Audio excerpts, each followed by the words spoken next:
Confederation of real estate developers association of India तथा क्रेडाई पक्षरु ब्रह्मपुर रे एक साधारण बैठक आयोजित होता। एथिरे मुख्य अतिथि भाव इस्पात खनि परिवहन और वाणिज्य मंत्री विभूति भूषण जेना योगदान करथिबा बेले सम्मानित अतिथि भाव ब्रह्मपुर विधायक अनिल कुमार योगदान करथिले। राज्य में रियल इस्टेट क्षेत्र में रेरा जनित समस्यार समाधान, ब्रह्मपुर को दक्षिण ओडिशार अर्थनैतिक केन्द्र भाव गढ़ी तोलिबा सह सुलभ गृह, सबुज विकास और डिजिटल भित्तिभूमि रे विनियोग उपरे गुरुत्वारोप करथिले। नैतिक व्यावसायिक अभ्यास और ग्राहक केन्द्रिक मॉडल माध्यम रे शिल्प रे विश्वास सृष्टि करबा पई आह्वान देथिले मंत्री। क्रेडाई ओडिशार अध्यक्ष DS Tripathi smart city mission सह ब्रह्मपुर को रियल इस्टेट हब भाव गढ़ी तोलिबारे संभावना उपरे जोर देथिले। ब्रह्मपुर विधायक अनिल कुमार डेवलपर मानकु राष्ट्र निर्माण आधुनिक दूत भाव प्रशंसा करी सरकारी सहयोग प्रदान पई प्रतिश्रुति देथिले। तबे समारोह रे क्रेडाई ओडिशार वरिष्ठ नेता डीएस त्रिपाठी, सचिव अनिल कुमार अग्रवाल,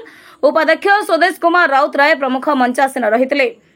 यह कार्यक्रम ओडिशार रियल इस्टेट क्षेत्र में ब्रह्मपुर स्थिति को पुनः निर्धारण करने सह स्थायी और अंतर्भुक्त सहरांचल विकास में सरकार और शिल्प मध्य समन्वय स्थापन करिबारे एक महत्वपूर्ण मंच प्रदान करिछे। यह कार्यक्रम को बिल्डर संघ सभापति इंजीनियर उमाशंकर पाणिग्राही और संपादक इंजीनियर प्रसन्न कुमार पाढ़ी परिचालना करथिले। आज क्रेडाईर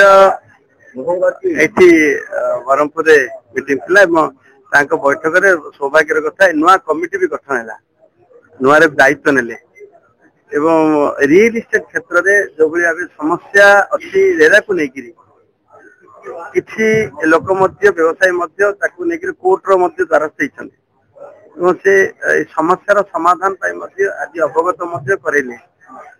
जो भाई भाव रेरा रे पंजीकरण करवा, ग्राहक मान पैसा ग्रहण करवा, सबू टंका को डिपोजिट करवा, 30% पारिपार्श्विक उन्नति में खर्च करवा, 70% अनुमति नहीं देवा एवं जो कौन जी भी रजिस्ट्रेशन कर कथा बुझा एवं कौन ग्राहक भविष्य में हैरान न हूँ तार गारंटी दबा एभलिया जो उद्दिष्ट रेरा से जो भाव 10 टंका पंजीकरण पर जो फीस थिला ताकू 100 टंका वृद्धि तार से संपर्क तर्जमा आवश्यक। मु आश्वस्त प्रकट करेली समस्त को गोटे कमिटी आसू समस्ते जाकि माननीय राजस्व मंत्री तल दिने एक कथार निर्यास बाहर कर उठी पार्ट प्लॉट बिकवा दीर्घ दिन है 3 वर्ष ऊर्ध्व समय हो गला बिक्री होना एवं पार्ट प्लॉट बिक्री हवा संपर्क गोटे प्रकार निर्यास बाहर सारी 5000 स्क्वायर फुट व्यवस्था प्रथम पर्यायर विक्रय करने व्यवस्था ही सारी आउ टे बढ़े आउ टे समस्यार समाधान आलोचना आवश्यक। पर मुहूर्त आम निश्चित भाव माननीय मुख्यमंत्री माननीय राजस्व मंत्री सहित कथा आपण मैंने जिते थर प्रश्न अन्य मान पचार गोटे कथा उठूला कम्प्रेहेंसिव डेवलपमेंट प्लान जो ब्रह्मपुर से लक्ष्मीपुर हम बोली कहला 1000 एकर जमी काले पूरा रखिंट बोली एभलिया कथा उठूला किंतु आम ए खोजुचु कौटी ग्रीनफिल्ड व्यवस्था होता कौटी इंचे जमी ना एवं आमर सर्व पुरातन एयर स्ट्रिप रंगईलुंडा जो 700 मीटर रनवे ताकू 970 मीटर कले 19 सीटर ओल्लै पार तुरंत 2-3 मास भीतर तार कार्य भी सरी जो सेठू 21टा घर उच्छेद एवं गोटे केनाल डाइवर्सन ए दुईटा काम चली त्वरान्वित करी जो कथा रहा ग्रीनफिल्ड एयरपोर्ट कथा गंजाम को ग्रीनफिल्ड एयरपोर्ट नीति अत्यंत आवश्यक एवं ताकू आखि आगे रखिकी आमर सुबाणी पाखे ओडिशार सुबाणी पाखे 6000 एकर जमी साल लैंड सेठी अच्छी से जदि हुआ लोक समस्या समाधान हुआ बोली आशा प्रकट करेली। गत 2 दिन तले माननीय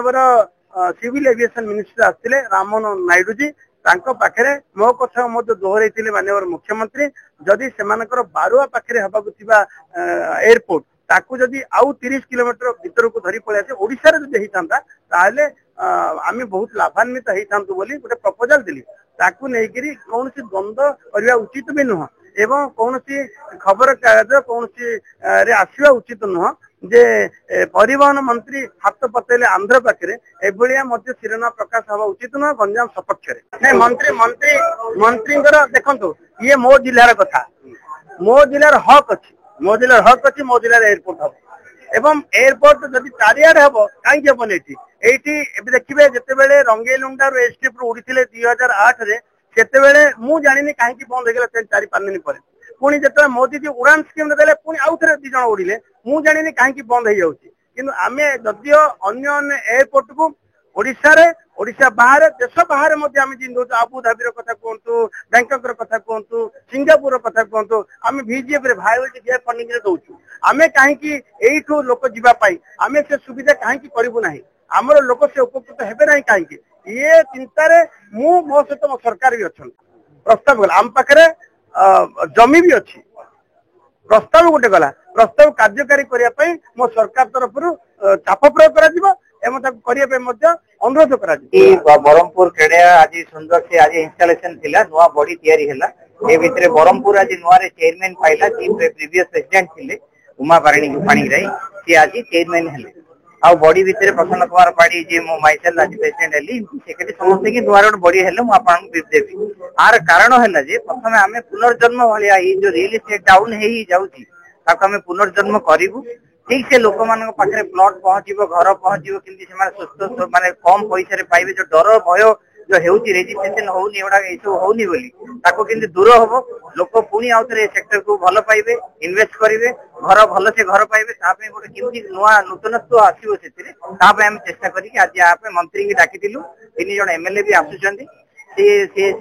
आम आर कथा जनईचु से नुआ नुआ जिन आज कहले एयरपोर्ट हम बरहमपुर नुआ नुआ प्रोजेक्ट तैयारी हम को जगह हम कौन हम तार गोटे विजन आम अति शीघ्र आपण पाखे पहुंचो आम से क्रेडाई बिल्डर तरफ आम आपको जनइबू स्पेसिफाई करूँ कि आपण इनभेस्ट करने लोक कौटी घर कले केमती रे कौन इनिशिएटिव पाइबे ता विषय भी लोक जानवे भलसे आज ये जिनटा ही आरंभ है यहाँ कंटिन्यूएशन रहा पाखे सब जिन पहुंचो रियल इस्टेट केमती भल काम कर मंत्री प्रतिश्रुति देकी गले जे आमे बरहमपुर प्रतिनिधि जाइए भुवनेश्वर मुख्यमंत्री पाखे आमर जो दुख कष्ट जहाँ अच्छी जहाँ हो पारुनी सबरेस्टर मैंने कोऑपरेट करूना कलेक्टर एडीएम आम कथा शुणुना यही सब जिन से मुख्यमंत्री पाखे परिप्रकाश करेंगे और जिते दूर सरल और सुंदर करने चेष्टा करेंगे जमी जिनसा ठीक से आम इंटरप्रिटेशन हम मंत्री पाखे और आम कथा मंत्री शुणिकी आमर जहाँ हो पार करेंगे बहुत समस्या जनइलु जेहेतु धरत आप किसी गोटे प्लट टी किणुच्च पार्ट प्लट हो पारुनी सबरेस्टर ऑफिस गले किसी विभिन्न प्रकार नियम से देखा यहाँ हेनी से हेनी किंतु सरकार से करना सरकार करिसेंती शुभ सुंदर से गोटे बिल्डर बिक्री करिवो किबा कौन से लोक बिक्री करिवो से माने पाइबे एमाने से बहाना रे गोटे प्रकार जो प्रकार अयोचित कथा कहि कि ताको डिस्करेज करूचंदी रियल एस्टेट फैक्ट्री माने रियल एस्टेट सेक्टर ताको पूरा डिमोरलाइज करा होची ताको केमती उन्नत हबो मंत्री प्रतिश्रुति देले से जिनसाटा से करैबे गवर्नमेंट पाखरे क्लियर करिवे लोक माने पार्ट फॉर रजिस्ट्रेशन हेई परिवो बेंचमार्क वैल्यूएशन कमिवो जा डिफरेंट टाइप रो जहां किछि प्रॉब्लम अछि सॉल्व हो। ब्रह्मपुरରୁ ଗୋପାଳ କୃଷ୍ଣ ରେଡ୍ଡୀଙ୍କ ରିପୋର୍ଟ ଗଞ୍ଜାମ समाचार।